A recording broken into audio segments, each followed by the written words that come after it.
रामपुर गांव, जो कभी अपनी हरियाली के लिए जाना जाता था, अब एक उदासी की चादर ओढ़े हुए था।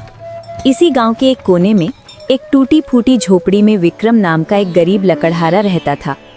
उसकी दुनिया अपनी बीमार माँ और छोटे भाई किशन के इर्द गिर्द घूमती थी। किशन एक रहस्यमय बीमारी से पीड़ित था। उसकी हंसी गुम हो गई थी और दिन ब दिन उसकी सांसें उखड़ रही थीं। हर सुबह विक्रम अपनी कुल्हाड़ी उठाकर जंगल की ओर जाता, इस उम्मीद में कि कुछ सूखी लकड़ियां मिल जाएं। लेकिन जंगल, जो कभी उसका दोस्त हुआ करता था, अब खामोश और निर्दयी हो गया था। पेड़ सूखे और बेजान खड़े थे। जब विक्रम खाली हाथ लौटता तो गांव वाले उसे देखकर कानाफूसी करते। कुछ उसे मनहूस कहते तो कुछ को लगता था कि उसी के कारण जंगल पर किसी देवता का श्राप लगा है। ये बातें विक्रम के दिल में तीर की तरह चुभती थीं। एक शाम, दिन भर की मेहनत के बाद भी जब विक्रम को एक भी लकड़ी नहीं मिली तो वो निराश होकर घर लौटा। दरवाजे पर ही उसकी माँ चिंता में खड़ी थी। बेटा, किशन की हालत बिगड़ रही है। वो बार-बार तुम्हें पुकार रहा है। अगले दिन विक्रम किशन को गोद में उठाकर गांव के आखिरी वैद्य के पास ले गया। वैद्य ने किशन की जांच की और उनकी आंखों में भी निराशा तैर गई। इसकी बीमारी किसी दवा से ठीक नहीं होगी। इसे सिर्फ एक ही चीज बचा सकती है, जीवन पुष्प। लेकिन वो फूल श्रापित जंगल के उस हिस्से में खिलता है जहां आज तक कोई जाकर वापस नहीं आया। ये सुनकर माँ रो पड़ी और विक्रम से लिपट गई। उसे उस जंगल में जाने से रोकने लगी, लेकिन विक्रम ने अपनी माँ की आंखों में आंसू और भाई की उखड़ती सांसें देखी और उसका इरादा पत्थर की तरह मजबूत हो गया। माँ, अगर मेरी जान की कीमत पर किशन की जिंदगी बचती है तो ये सौदा महंगा नहीं है। मैं कल सुबह जाऊंगा। अगली सुबह विक्रम ने अपनी कुल्हाड़ी उठाई और उस डरावने जंगल की ओर चल पड़ा। जैसे ही उसने घने कोहरे के पीछे कदम रखा, बाहर की दुनिया की सारी आवाजें बंद हो गईं। यहाँ सिर्फ मौत जैसी खामोशी थी।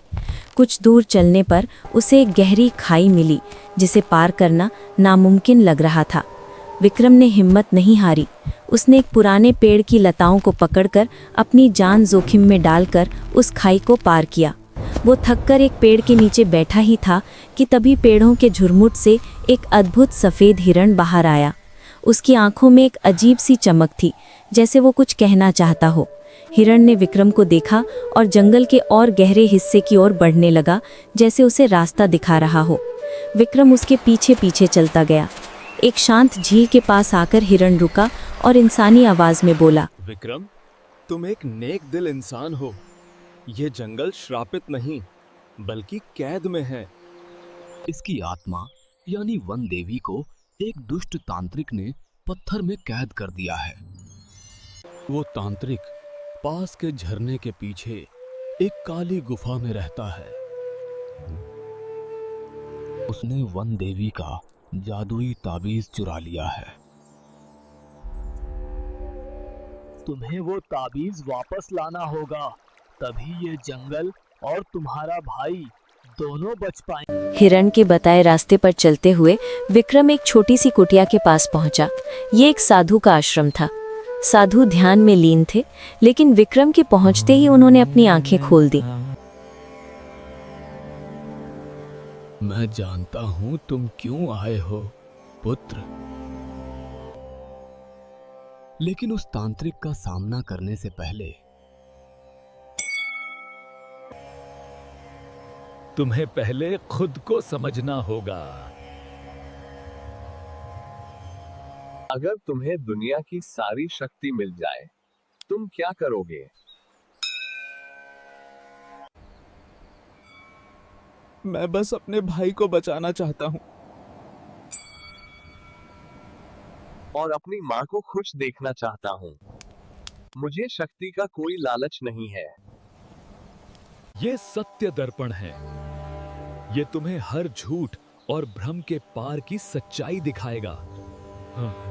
तांत्रिक छल करने में माहिर है। हाँ, सिर्फ यही तुम्हारी मदद करेगा। विक्रम साधु को धन्यवाद देकर झरने के पास पहुंचा। झरने के पीछे कोई गुफा नहीं थी, सिर्फ एक चट्टान थी। विक्रम ने जैसे ही सत्य दर्पण सामने किया, आईने में चट्टान की जगह एक अंधेरी गुफा का मुंह दिखाई दिया। गुफा के अंदर जाते ही तांत्रिक विक्रम के मरे हुए पिता के रूप में प्रकट हुआ और उसे वापस जाने के लिए कहने लगा। विक्रम लगभग मान ही गया था, लेकिन तभी उसने आईने में देखा जहां पिता की जगह एक भयानक राक्षस खड़ा था। विक्रम का भ्रम टूटते ही तांत्रिक क्रोधित हो गया। उसने अपनी सबसे क्रूर माया रची। विक्रम को दिखने लगा कि किशन उसकी गोद में दम तोड़ रहा है और उसकी माँ उस पर चिल्ला रही है। ये विक्रम के लिए सबसे कठिन परीक्षा थी। अपने भाई को तकलीफ में देखकर विक्रम का दुख गुस्से में बदल गया। उसने अपनी सारी ताकत से चिल्लाते हुए उस भ्रम पर ही अपनी कुल्हाड़ी चला दी। भ्रम टूटते ही तांत्रिक अपने असली भयानक रूप में सामने आ गया।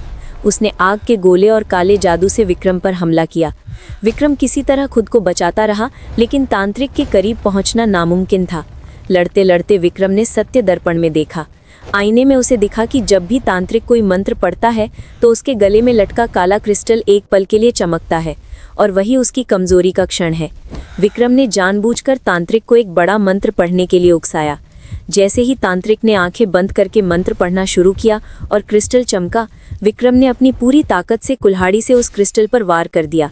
क्रिस्टल टूटते ही तांत्रिक एक भयानक चीख के साथ जलकर राख हो गया और उसकी शक्तियां हवा में विलीन हो गईं। तांत्रिक की राख के ढीर पर वनदेवी का खोया हुआ ताबीज चमक रहा था। विक्रम उसे लेकर सीधे जंगल के दिल यानी उस 1000 साल पुराने बरगद के पेड़ के पास गया। जैसे ही उसने ताबीज मूर्ति को छुआ, पत्थर टूट गया और उसमें से एक तेजस्वी देवी प्रकट हुई। देवी के आज़ाद होते ही पूरे जंगल में जैसे जान आ गई। सूखे पेड़ हरे हो गए, फूल खिल उठे और कोहरा छट गया। सूरज की रोशनी सालों बाद जंगल की जमीन पर पड़ रही थी। विक्रम, तुमने सिर्फ इस जंगल को नहीं बल्कि इस पूरे राज्य की किस्मत को बचाया है। जिस राजा का शासन है वो एक धोखेबाज है। इस राज्य का असली उत्तराधिकारी तुम्हारे घर में है, तुम्हारा छोटा भाई किशन, जिसके कंधे पर शाही जन्म चिन्ह है। ये उत्तराधिकारी तुम्हारे घर में है, तुम्हारा छोटा भाई किशन, जिसके कंधे पर शाही जन्म चिन्ह है। देवी के आशीर्वाद से बरगद की जड़ों में एक चमकीला जीवन पुष्प खिल उठा। विक्रम फूल लेकर घर लौटा और किशन को खिलाया। फूल खाते ही किशन चमत्कारिक रूप से स्वस्थ हो गया और उसके कंधे पर एक सुनहरा कमल का चिन्ह उभर आया। सच सामने आने के बाद गांव वालों ने अपनी गलती मानी। विक्रम अपने परिवार और कुछ गांव वालों के साथ राजधानी की ओर चल पड़ा। खबर सुनकर धोखेबाज राजा ने अपने सैनिक उन्हें रोकने के लिए भेजे, लेकिन वन देवी की शक्ति के आगे कोई नहीं टिक सका। राज दरबार में पहुंचकर राजा ने विक्रम को झूठा कहा, लेकिन तभी वन देवी स्वयं वहां प्रकट हुई। उन्होंने अपनी माया से दूध का दूध और पानी का पानी कर दिया और धोखेबाज राजा का असली चेहरा सबके सामने आ गया। सच्चाई सामने आने के बाद प्रजा ने खुशी खुशी किशन को अपना नया राजा स्वीकार कर लिया। विक्रम को राज्य का मुख्य सलाहकार बनाया गया।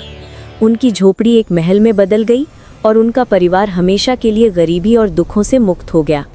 इस तरह एक भाई के साहस और प्रेम ने न केवल अपने परिवार बल्कि पूरे राज्य की किस्मत बदल दी।